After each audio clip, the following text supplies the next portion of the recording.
ওয়াসাল্লাম। আলহামদুলিল্লাহ, মহান রব্বে করিম এর দরবারে অসংখ্য শুকরিয়া যে রব্বে করিম দয়া করে, মায়া করে, অনুগ্রহ করে আমাদেরকে সুস্থ রেখে আল্লাহ পাক রব্বুল আলামিনের ঘর মসজিদে আগে আগে আসার বসার, কোরআন ও হাদিসের আলোকে কিছু কথা বলার ও শোনার তৌফিক দিচ্ছেন। সে রব্বে করিমের দরবারে মন খুলে প্রাণ খুলে আওয়াজ করে বলি আলহামদুলিল্লাহ। আল্লাহ পাকের শুকরিয়া যে আল্লাহ পাক রব্বুল আলামিন আমাদেরকে সুস্থ রাখছেন, বাঁচায় রাখছেন, আল্লাহর ঘর মসজিদে নিয়ে আসছেন। কোন একদিন আমাদের জীবনে এমন একটা সময় আসবে যে সময় হয়তো আমরা সুস্থ থাকবো, কিন্তু আল্লাহর ঘর মসজিদে আসতে পারবো না দুনিয়ার ব্যস্ততার কারণে। আমার জীবনে ধরেন এমন হতে পারে যে এমন কোনো ব্যস্ততা বা এমন কোনো হতাশা আসছে যে ওই ব্যস্ততা শেষ করতে করতে নামাজের সময় আর আমি আর পাইলাম না, অথচ আমি সুস্থ। এমনও হতে পারে যে আমি বেঁচে আছি ঠিক, মসজিদে আসতে পারতেছি না কারণ আমি অসুস্থ। কোন হাসপাতালের বেডে অথবা বাসায় আমি অসুস্থতায় কাতরাচ্ছি, আজান হচ্ছে, শুনতেছি, কিন্তু আল্লাহর ঘর মসজিদে আসার ক্ষমতা আমার নাই। আবার এমনও হতে পারে যে আমি একদিন দুনিয়ার বুকে ছিলাম, মসজিদে আজান শুনেও আসি নাই, কিন্তু মসজিদের পাশেই কোথাও আমার কবর হয়েছে, কবরের মধ্যে শুয়ে শুয়ে আমি আজানও শুনতেছি, কিন্তু আল্লাহর ঘর মসজিদে আর আসার ক্ষমতা আমার নাই। তিনটা অবস্থা দেখেন, একটু খেয়াল করেন। তিনটা অবস্থার মধ্যে প্রথম যে অবস্থাটা বললাম, যে আমি পৃথিবীর মধ্যে আছি, সুস্থ আছি, মসজিদে আজান হয়েছে আমি শুনছি, কিন্তু এমন কোনো পেরেশানি, এমন কোনো ব্যস্ততা, অনেক সময় কিন্তু এমন হয় ভালো মানুষ 5 ওয়াক্ত নামাজ পড়ে, সব ঠিক আছে, কিন্তু ঘরের মধ্যে হঠাৎ করে একটা পেরেশানি লেগে গেছে, দৌড়ে লেগে গেছে, সমস্যা হয়ে গেছে, যার কারণে আমি মসজিদে আসতে পারতেছি না, চাইলেও আসতে পারতেছি না। পরে নামাজটা কাজা করে নেই, কিন্তু আজান শুনে মসজিদে আসার সুযোগ হইতেছে না। আবার আরেকজন ব্যক্তি এমন আছে যে আজান শুনতে ঠিক, কিন্তু সে কোন হাসপাতালের বেডের মধ্যে আছে, এর কারণে মসজিদে আসতে পারতেছে না। এই দুইজন ব্যক্তি বা এই দুই অবস্থা হলো দুনিয়ায়। কোথায় ভাই? দুনিয়া। তো তখন আশা থাকে যে একসময় আমি সুস্থ হব, আবার মসজিদে যাব, আমার ব্যস্ততা শেষ হয়ে যাবে, আমি আবার বিকালে মসজিদে নামাজ পড়তে যাব। এই দুই ধরনের মানুষের অবস্থায় আশাটা থাকে।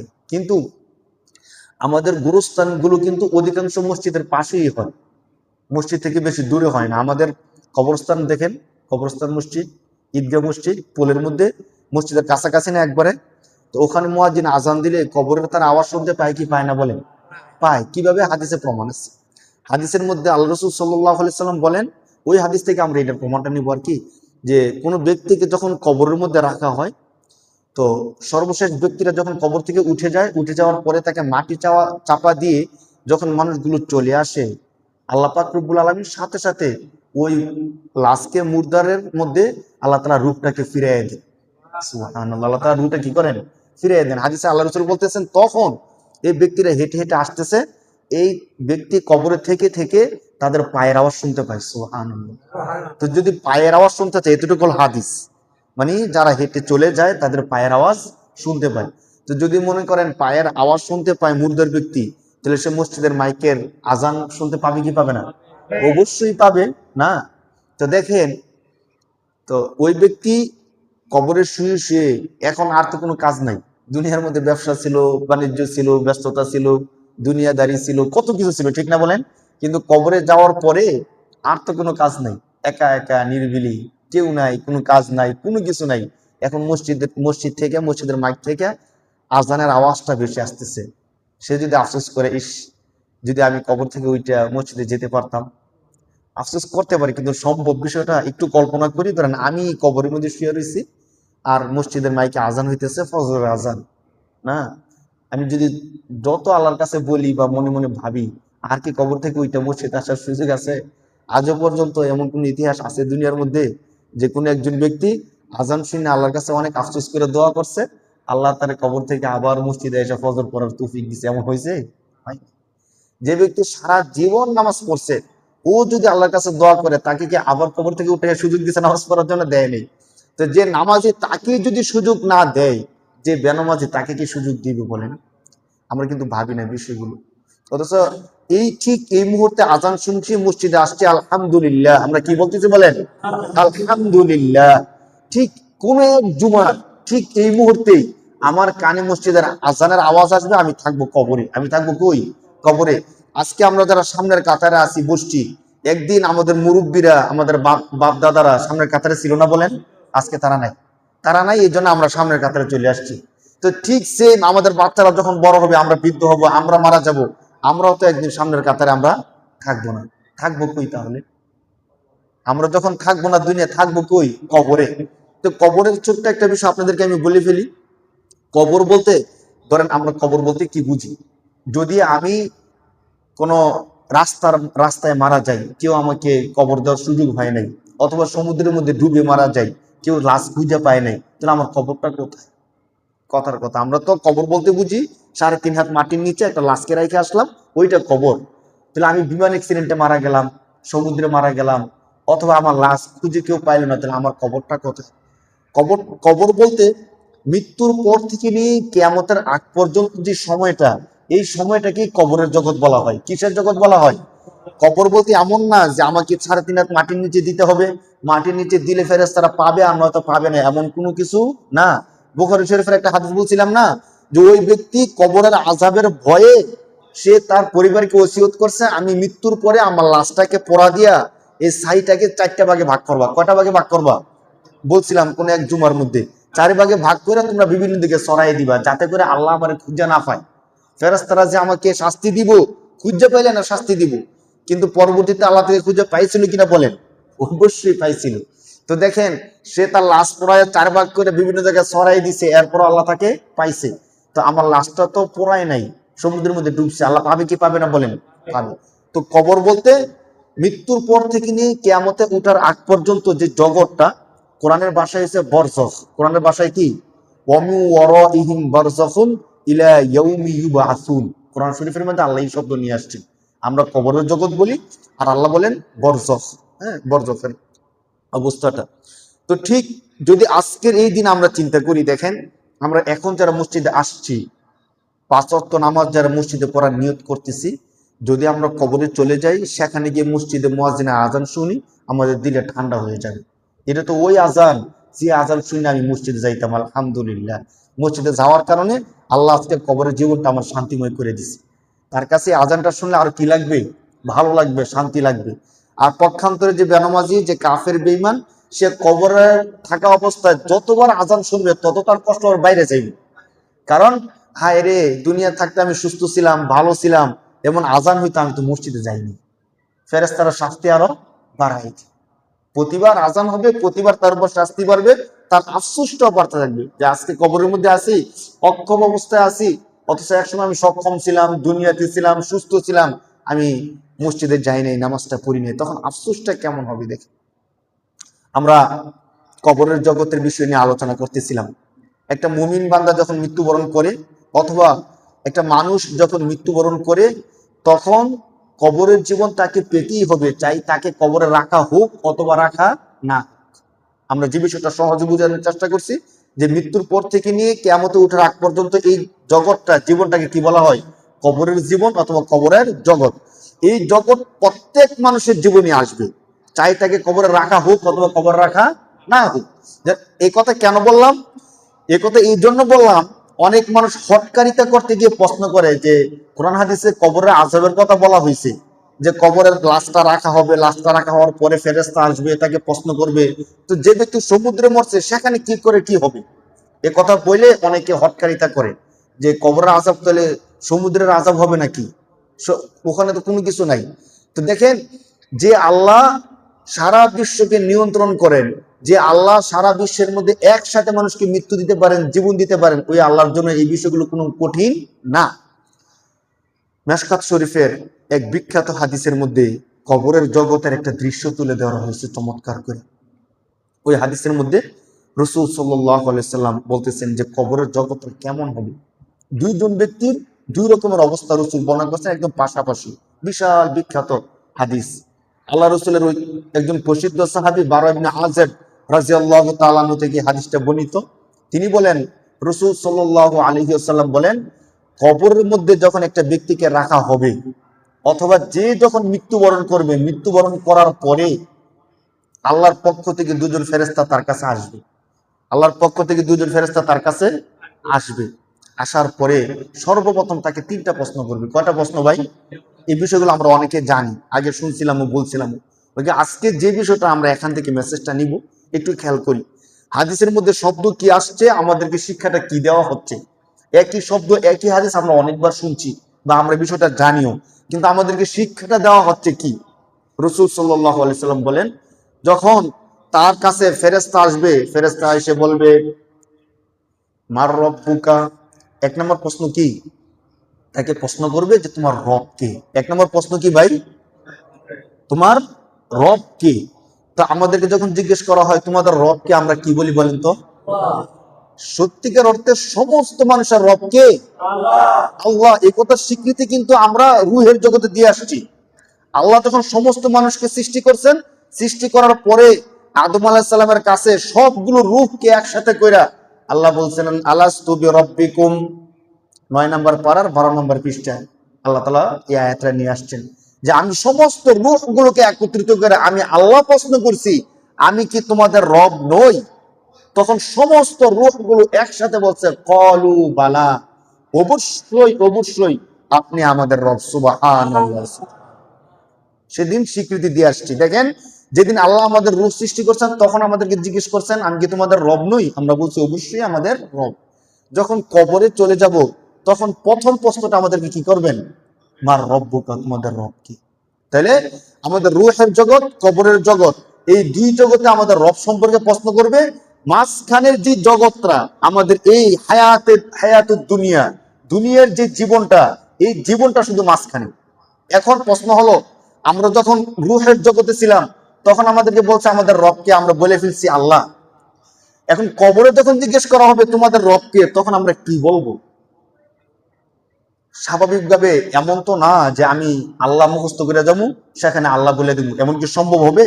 যদি সম্ভব হইতো, কবরের জগতে ফেরেশতারা প্রশ্ন করবে বাংলা ভাষায় না আরবি ভাষা? আরবি ভাষা। হাদিসে যা শব্দ আসছে তার দ্বারা আমরা বুঝি, প্রশ্ন করবে কোন ভাষায়?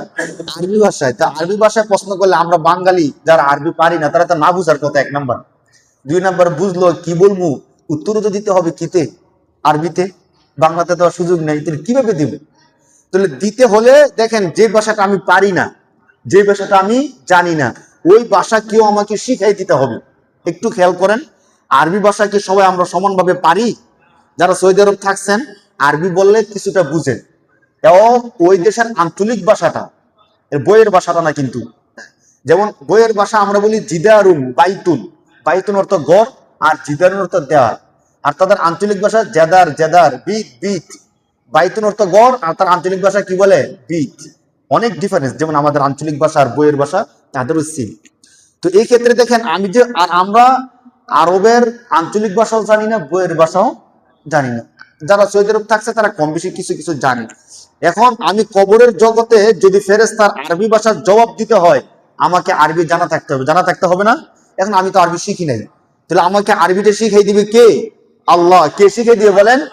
আমাকে আরবিটা শিখাই দিবে কে? আল্লাহ। এখন যে আল্লাহ আমাকে কবরে আরবি ভাষা শিখাই দিবে, আমি কি ওই আল্লাহর আদেশ দুনিয়াতে মানছি নাকি মানি নেই? সহজ কথা না? যে আমাকে আরবি ভাষা শিখাই দিবে, আমি তো তার আদেশ মানি নাই দুনিয়াতে, তখন আল্লাহ কি শিখাই দিবে আমাকে বলেন? যদি আল্লাহ আমাকে আরবি ভাষা সঠিকটা শিখাই দেয়, তখন তো আমি দুনিয়াতে আল্লাহর মানি নাই, কবরে বলে ফেলবো। আরবি ভাষা যেহেতু আমি জানি, আমাকে জিজ্ঞেস করবে মার রব্বুকা, আমি বলবো রব্বি আল্লাহ, কেন আল্লাহ আমার শিখাই দিছি।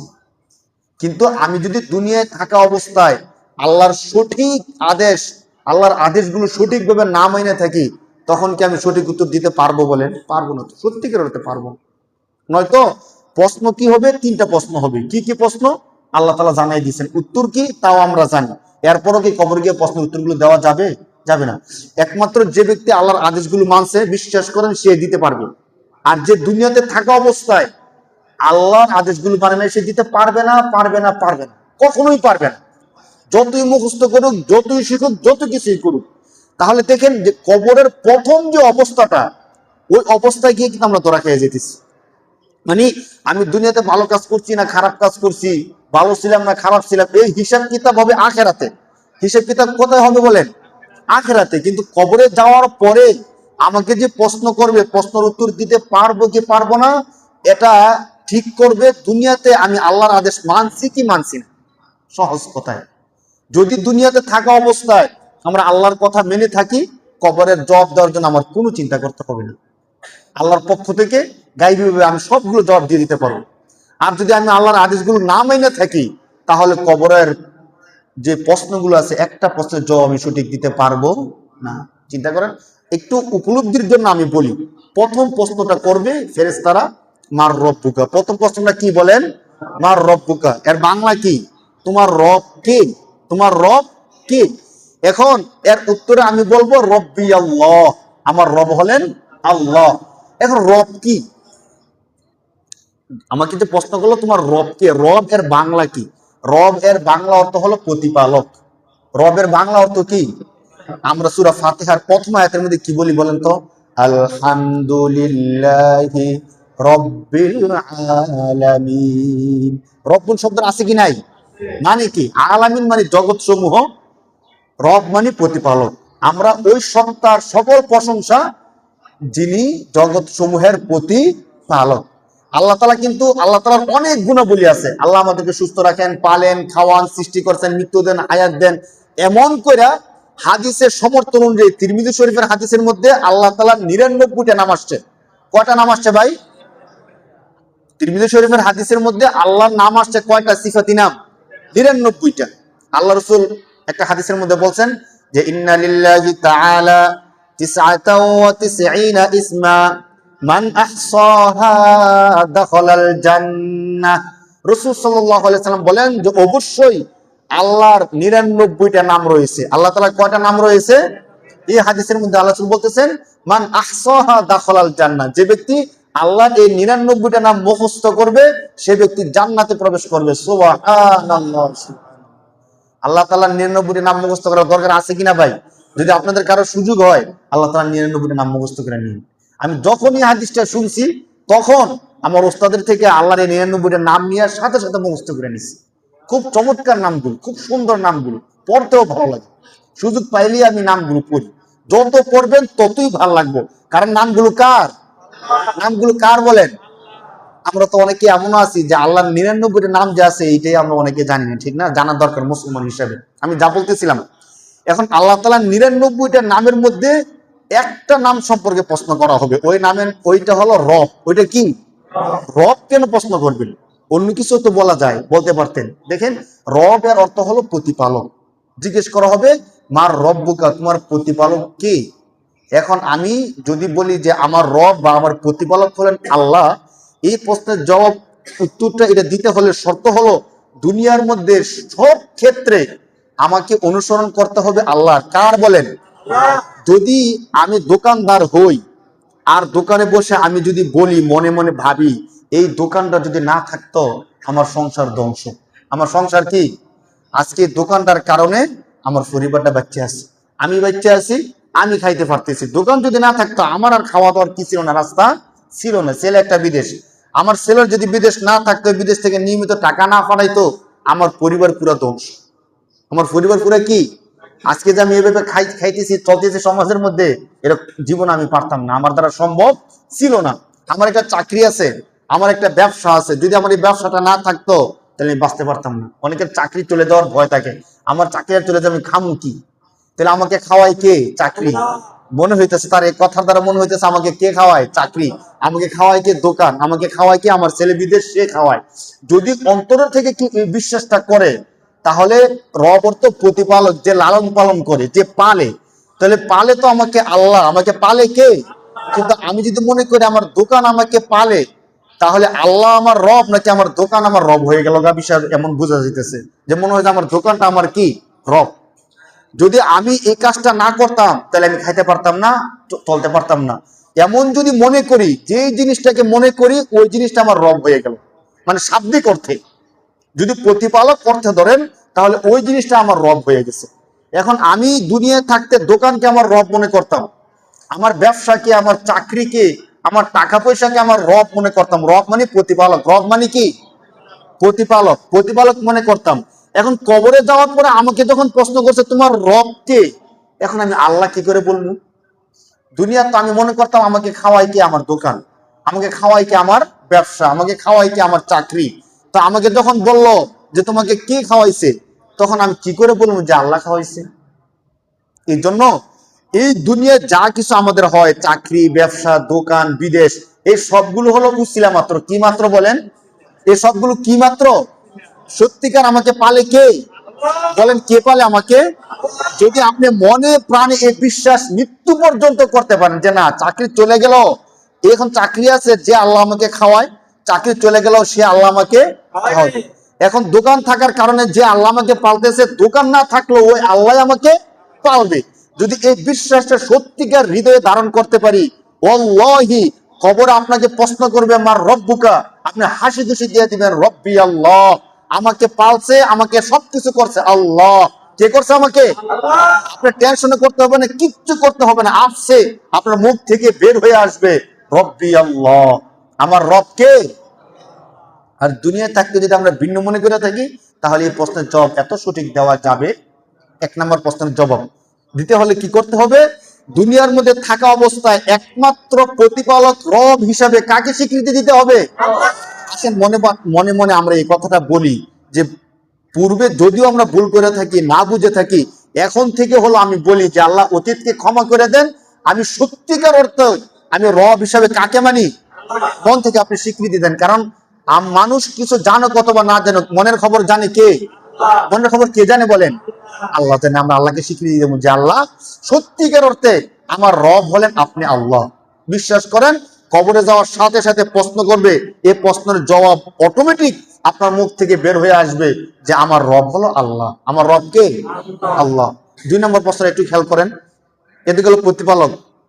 2 নম্বর প্রশ্ন করবে অমাং দিনুকা, তোমার দিন কি ছিল, তোমার ধর্ম কি ছিল, যার অনুসরণ তুমি করছো, যে জিনিসটি, যে বিশ্বাসটা তুমি করতা, তোমার বিশ্বাসটা কি ছিল? মূলত দুনিয়ায় থাকাকালীন সময়ে তুমি কোন জিনিসের উপর বিশ্বাস রাখতা? যদি আমি ইসলাম ধর্মের উপর বিশ্বাস রাখতাম, সত্যিকার ইসলাম ধর্মের সমস্ত বিধিবিধানগুলো মেনে থাকি, তাহলে সাথে সাথে আমি ফেরেশতাদের প্রশ্নের জবাব দিয়ে দিতে পারবো দিন ইয়াল ইসলাম, আমার দিন, আমার ধর্ম হলো ইসলাম। আমার ধর্ম কি? ইসলাম। কখন? যখন আমি দুনিয়ায় থাকাকালীন সময়ে আমার বিশ্বাস হবে যে ইসলাম আমার আদর্শ, ইসলাম আমার বিশ্বাস। এখন ইসলাম আমার আদর্শ কি আদর্শ না, আমার বিশ্বাস কি বিশ্বাস না, এটা বুঝবো কি করে? দেখেন, আমি যে বিষয়টা মানি ওইটাই তো আমার আদর্শ, আমার বিশ্বাস না। যেটা আমি বিশ্বাস করি সেটা আমরা মানিও না স্বাভাবিকভাবে। যদি কোনো ব্যক্তি বলে যে এই বোতলের মধ্যে বিষ আছে, তুমি খাইও না, যদি আমি বিশ্বাস করি তাহলে খাবো না। যদি বিশ্বাস না করি যে না সে মিথ্যা বলছে, বোতলে আছে মূলত মধু, সে বলতেছে বিষ, তাহলে আমার খাওয়ার সম্ভাবনা আছে, ঠিক কিনা বলেন? একটা বোতলের মধ্যে মধু আছে নাকি বিষ আছে আমি জানি না। এখন একজন বললো যে বোতলের মধ্যে বিষ আছে, কিন্তু আমি দেখে মনে হইতেছে এটার মধ্যে মধু আছে, মনে করুন সে মিথ্যা বলছে, আমার বিশ্বাসটা মধু, আমি খাইতে পারি। কিন্তু বিপরীতে যদি হয় বোতলের মধ্যে আছে মূলত বিষ আর সে বলতেছে মধু, তা আমি বুঝছি না বোতলের মধ্যে আছে বিষ, সে যতই বলে খাও খাও, কিন্তু আমার বিশ্বাস না হলে আমি খাবো খাবো না। মানে আমি এটা দ্বারা প্রমাণ করলাম যে আমরা যে বিষয়ে বিশ্বাস করি ওই বিষয়টাকে আমরা পালন করি, আর যে বিষয়ে বিশ্বাস করি না ওটা আমরা পালন করি না। এখন ইসলামকে আমি বিশ্বাস করি কি করি না, এটার মানদণ্ডটা কি? আল্লাহ পাক বলছে যে তুমি যদি ইসলামকে বিশ্বাস করে থাকো, তাহলে ফজরের আজান হলে তুমি নামাজ পড়তে আসবে। একটু খেয়াল করেন কথাটা, আল্লাহ পাক কোরআনে কি বলছে? আমি মর্ম বুঝাইতেছি, হুবহু শব্দ বলছে এমন না। কোরআন হাদিসের মর্ম হলো, তুমি যদি ইসলামকে বিশ্বাস করে থাকো যে ইসলাম আমার বিশ্বাস, ইসলাম আমার ধর্ম, তাহলে ফজরের আজান যখন হবে তখন মসজিদে এসে কি পড়বা? নামাজ পড়বা। এখন সত্যিকার যদি আমার বিশ্বাস ইসলাম হয়, তাহলে আমি ফজরের নামাজ মসজিদে এসে পড়বো। আর যদি আমার বিশ্বাস না হয়, আমি কি পড়বো বলেন? আল্লাহ পাক বলছে তুমি যদি মুমিন হয়ে থাকো, আমি আল্লাহকে বিশ্বাস করে থাকো, তোমাকে আমি আল্লাহ বলতেছি, এই কথা আবার কোরআন স্পষ্ট আছে, আমি আল্লাহ বলতেছি তুমি যদি মুমিন হয়ে থাকো তুমি সুদের কারবার করবা না। এখন যদি আমি আল্লাহকে 100% বিশ্বাস করে থাকি, ইসলাম আমার ধর্ম হয়ে থাকে, আমি কি সুদের কারবার করতে পারি বলেন? মিথ্যা কথা বলতে পারি? আল্লাহ না করছে মিথ্যা কথা বলে না, বলতে পারি? এইভাবে উদাহরণ দিলে সব উদাহরণগুলো দেওয়া যাবে। ইসলামের সমস্ত আদেশগুলো আমি তখনই মানবো যখন ইসলাম আমার বিশ্বাস হবে। ইসলাম আমার কি হবে? আর যখন ইসলাম আমার 100% বিশ্বাস হবে না, তখন আমি ইসলামের বিষয়গুলো মানবো না। এখন ইসলামের সবগুলো বিষয় যে মানবে, বোঝা যাবে ইসলাম তার বিশ্বাস। এই ব্যক্তি যখন মৃত্যুবরণ করবে, তখন কবরে যাবে, তাকে ফেরেশতা প্রশ্ন করবে ওয়ামান দিনুকা, তোমার দিন কি, তোমার বিশ্বাস কি।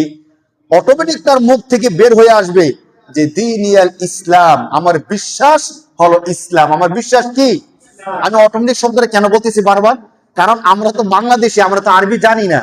তো আমাকে বলতে হলে আরবি শিখতে হবে, কিন্তু আমি শিখবো কখন, শিখাবে কে, বলবে কে। আমি যদি ইসলামকে সত্যিকার বিশ্বাস করে থাকি, আমার আরবি শেখার দরকার নাই, অটোমেটিক আল্লাহর পক্ষ থেকে গাইড হবে, আমার জবান দিয়ে বের হয়ে আসবে দিনিয়াল ইসলাম। 2 নম্বর বিষয়। 1 নম্বর বিষয় বলছিলাম যে প্রতিপালক কে, কে আমাদেরকে লালন পালন করছে। যদি দুনিয়ার সব ক্ষেত্রে আমরা আল্লাহকে বলে থাকি, ওখানেও আমরা আল্লাহর নাম চলে আসবে। 2 নম্বর, আমার বিশ্বাসটা কি ছিল। যদি আমার বিশ্বাস ইসলাম হয়ে থাকে, আজকের বিষয়টা একটু বুঝার চেষ্টা করেন। যদি আমার বিশ্বাসটা ইসলাম হয়ে থাকে, কবরে গেলে আপনার চিন্তা নাই। আপনি যদি 5 ওয়াক্ত নামাজ ঠিক মতো পড়ে থাকেন, কোনো অপরাধ না করে থাকেন, অন্তত আপনার চিন্তা করতে হবে না যে কবরের আযাব হবে কিনা, কবরের প্রশ্নের জবাব দিতে পারবো কি পারবো না, এ নিয়ে আপনাকে চিন্তা করতে হবে না। আপনার কাজ হলো, আমার কাজ হলো ইসলামকে বিশ্বাস করে ইসলামের কাজগুলো শুধু করতে থাকা। 3 নম্বর প্রশ্নটা মডেল, আদর্শ নিয়ে আমাদের নবী সাল্লাল্লাহু আলাইহি সাল্লামকে দেখিয়ে বলা হবে মান হাদার রাজুলুল্লাযী বুইসা ফীকুম, এই যে ব্যক্তি তোমাদের নিকট প্রেরণ করা হয়েছিল, এই ব্যক্তিটা কে। এখন আপনাদের কি মনে হয়, আমাদের কেউ কি রাসূল সাল্লাল্লাহু আলাইহি সাল্লামকে দেখছি কখনো? দেখছি না। আমরা জানি রাসূল সাল্লাল্লাহু আলাইহি সাল্লাম অনেক সুন্দর ছিলেন, এই কি ছিলেন না ছিলেন হাদিসের মধ্যে আমরা পড়ছি, কিন্তু এমন সুন্দর ব্যক্তি দেখতে এই সেই এমন তো হাজার হাজার লোকই আছে, আছে না ভাই? অনেক ওলামায়ে কেরাম দেখবেন দেখতে এত সুন্দর, মনে হয় যে আসমান থেকে ফেরেশতা নেমে আসছে মাত্র। আমি এমন অনেক ওলামায়ে কেরাম দেখছি, এত সুন্দর চেহারা আল্লাহ তাআলা দান করছেন। তো আল্লাহ রাসূলকে দেখে আমি চিনব কি করে? এক তো হলো আল্লাহ রাসূলকে আমি জীবনে দেখিনি নাই, কবরের মধ্যে আমাকে দেখানো হবে। এখন তো আমরা জানি যে কবরের রাসূলকে দেখানো হবে, আর কাউকে দেখানো হবে না, কিন্তু আমি তখন দেখে এই কথা বলতে পারবো কিনা যে ইনি হলেন আমাদের নবী মুহাম্মাদুর। এখন দেখি কোরআন হাদিসকে জিজ্ঞেস করি যে আমি আমার রাসূলকে দেখে চিনবো কি চিনবো না। কোরআন আগের 2টা প্রশ্নের মতো ঠিক সেম জবাব দেয়। কোরআন এবং হাদিস বলে দুনিয়ায় থাকতে যদি তোমরা তোমাদের নবীর সমস্ত আদর্শগুলো মেনে থাকো, তোমাদের নবীর কথা মতো চলে থাকো, তাহলে কবরে গিয়ে চিনার দরকার নাই। রাসূলুল্লাহর চেহারা দেখার সাথে সাথে তোমরা বলে ফেলবা হাজা নাবিয়ুনা সাইয়্যিদুনা মুহাম্মাদুর রাসূলুল্লাহ সাল্লাল্লাহু আলাইহি ওয়াসাল্লাম। চিন্তা হবে না, কিচ্ছু করতে হবে না। যদি রাসূলের আদর্শ মেনে থাকো, তাহলে রাসূলুল্লাহ সাল্লাল্লাহু আলাইহি ওয়াসাল্লামের চেহারা মোবারক দেখার সাথে সাথে তুমি চিনে ফেলবা উনি তো আমাদের নবী, যাকে আমরা সারা জীবন যার স্বপ্ন দেখতাম, যাকে দেখার আশা আকাঙ্ক্ষা মৃত্যু পর্যন্ত ছিল, যাকে দেখার জন্য সব সময় দোয়ার মধ্যে বলতাম যে আল্লাহ মৃত্যুর আগে একবার হলে স্বপ্নের যোগে হলো আমাদেরকে দেখায়েন, তিনি তো আমাদের সেই নবী। সুবহানাল্লাহ। এটা কখন হবে বলেন? যদি রাসূলের আদর্শগুলো আমি মেনে থাকি। রাসূল যে সুন্নতগুলো আদায় করতে বলছেন আদায় করছেন, ওই সুন্নতগুলো যদি আমরা আদায় করে থাকি, রাসূল যে কাজগুলো আমাদেরকে করতে বলছেন ওই কাজগুলো যদি আমরা করে থাকি সত্যিকার অর্থে, রাসূল সাল্লাল্লাহু আলাইহি সাল্লামের আদর্শকে যদি আমরা 100% ফলো করে থাকি, আর যদি পক্ষান্তরে রাসূলের আদর্শকে আমরা ফলো না করি, রাসূলের কথা মতো যদি জীবনযাপন না করি, আপনার রাসূলকে দেখবেন চিনবেন না। এখন যদি আমরা আলোচনাকে সংক্ষিপ্ত করি, এই যে 3টা প্রশ্ন করা হবে, 3টা প্রশ্নের জবাব কে কেমন দিবে, কোরআন হাদিস আমাদেরকে বলতেছে দুনিয়ায় যে যেমন ভাবে চলবে, একদম সহজ কথায় 3টা প্রশ্নের জবাব সে ঠিক তেমন ভাবে দিবে। দুনিয়ায় যদি সে ইসলামকে ভালোভাবে ধারণ করে মেনে থাকে, 3টা প্রশ্নের উত্তর অটোমেটিক দিয়ে দিবে। আর যদি দুনিয়ায় ভালোভাবে ইসলামকে না মেনে থাকে, তাহলে 3টা প্রশ্নের উত্তর দুনিয়ায় থেকে যদি মুখস্থ করে যায়, এরপরে সে দিতে পারবে না, তার মুখ দিয়ে বেরই হবে না, বলতেই পারবে না। কি বলবে তারা? হাদিসের মধ্যে আসছে তাদেরকে জিজ্ঞেস করা হবে মার রব্বুকা। দুনিয়ায় যদি সে রবের কথা না মেনে থাকে, সে বলবে হা হা লা আদরি লা আদরি, হায় হায় আমি তো জানি না আমার রব কে, আমাকে কে পালতো আমি তো জানি না। দুনিয়ায় তো মনে করতাম যে আমার চাকরি আমাকে চালায়, আমার পলিটিক্যাল পার্টি আমাকে চালায়, আমার দোকান আমাকে চালায়, আমার টাকা পয়সা আমাকে চালায়, আমাকে বাঁচায় রাখছে আমার টাকা পয়সা, এই সব কিছু আমার ক্ষমতা, আমি তো জানি না আমাকে আসলে বাস্তবে কে চালায়। তোমার বিশ্বাস কি ছিল? আমার বিশ্বাস তো বহু কিছু ছিল। আমি বিশ্বাস করতাম মাজার, আমি ভণ্ড বিভিন্ন আকীদায় বিশ্বাস করতাম, মূর্তিতে বিশ্বাস করতাম, সূর্যতে বিশ্বাস করতাম, যারা কাফের মুরতাদ ছিল। আমি তো আল্লাহতে বিশ্বাস করতাম না, দ্বীনে বিশ্বাস করছিলাম না। আর যারা রাসূলুল্লাহর আদর্শকে ছেড়ে দিয়ে অন্য কাউকে মডেল হিসেবে মানছে দুনিয়ার মধ্যে, তারা তো কিছুই বলতে পারবে না। হা হা লা আদ্রি, ব্যক্তিকে আমি তো চিনি না। বাকি যদি এমন হয়, ধরেন দুনিয়ার মধ্যে থাকাকালীন সময়ে আমরা কারো না কারো অনুসরণ করি, কোনো আলেমের, কোনো নেতার বা কোনো বড় ব্যক্তির, কোনো ব্যক্তির অনুসরণ করি, তো বিষয়টা এমন না, আমি একটা ভুল ধারণা ভেঙে দিই, বিষয়টা এমন না যে দুনিয়ার মধ্যে একজনের অনুসরণ করি এই জন্য যে রসুলকে বাদ দিয়ে দিছি, এমন না। বরং যদি আমি রসুলের সমস্ত আদর্শগুলো মানার সাথে সাথে আমার কোনো বড় ভাইকে অনুসরণ করি, আমার কোনো আলেমকে অনুসরণ করি, আমার কোনো আদর্শ ব্যক্তি থাকে, এটা সমস্যা না, যতক্ষণ পর্যন্ত তিনি রসুলের আদর্শের বাইরে না যাবে, তিনি দ্বীন ইসলামের বিপরীত কোনো কিছু না বলে, ততক্ষণ পর্যন্ত কোনো ব্যক্তিকে আমরা কি করতে পারি, মানতে পারি।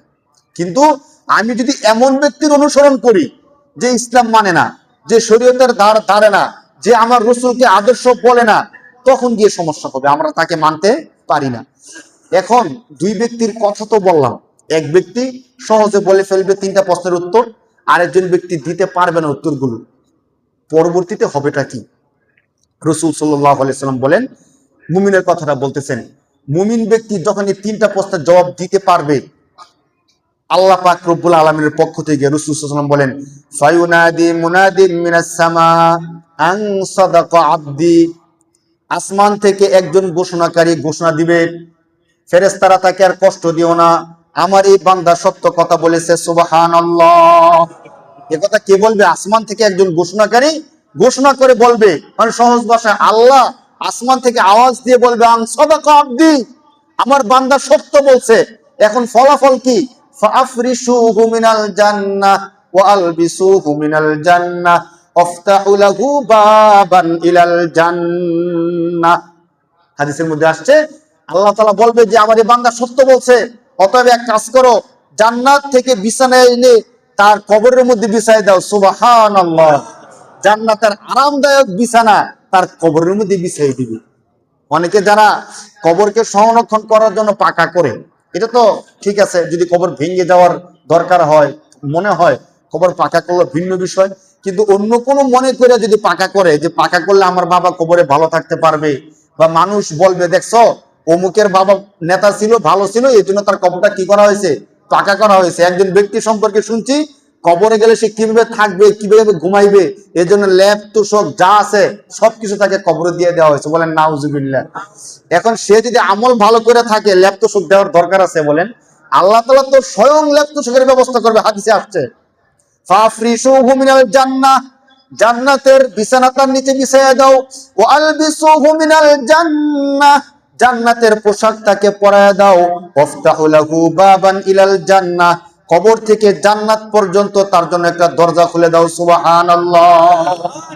হাদিসের পরবর্তী শব্দ হলো, যখন কবর থেকে নিয়ে জান্নাত পর্যন্ত একটা দরজা খুলে দেওয়া হবে, জান্নাত থেকে এমন চমৎকার একটা ঘ্রাণ আসবে, এই ঘ্রাণে এই বান্দা ঘুমায়া যাবে, সুবহানাল্লাহ। এই বান্দা কি করবে বলেন? ঘুমায়া যাবে। কতক্ষণ ঘুমাবে? যতক্ষণ পর্যন্ত আবার আখিরাতে উঠার জন্য সিংহে ফু না দেওয়া হবে, ততক্ষণ পর্যন্ত সে ঘুমাতেই থাকবে, ঘুমাতেই থাকবে, সুবহানাল্লাহ। কত লক্ষ লক্ষ বছর এই কবরের মধ্যে সে শুধু ঘুমাবেই ঘুমাবে, সুবহানাল্লাহ। তার এখানে আর কোনো কাজ নাই, তার একমাত্র কাজ কি বলেন? ঘুম।